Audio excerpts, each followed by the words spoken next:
प्रस्तावामध्ये आता सांगितलं की आपल्या सर्व संस्थांचं अस्तित्व आणि स्वातंत्र्य अबाधित राहील, तर त्या अनुसरून जे आपले शासनाशी महाराष्ट्र शासनाशी संबंधित राज्यस्तरीय प्रश्न आहेत त्या संबंधात आपल्या महाराष्ट्र परिषदेने संपर्क आणि शासनाशी व्यवहार वाटाघाटी काय असतील त्या कराव्यात.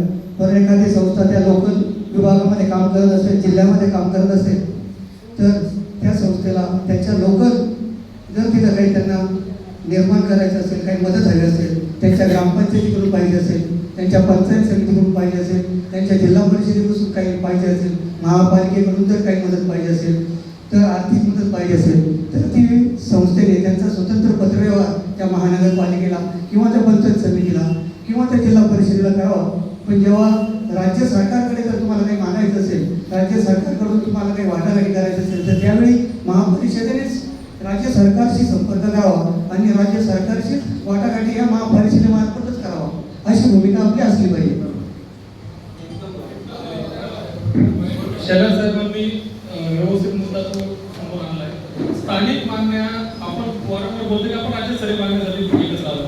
स्थानिक मागण्या आपल्याला आपल्या पद्धतीने लढायच्या. तुम्हाला जर नगरपालिका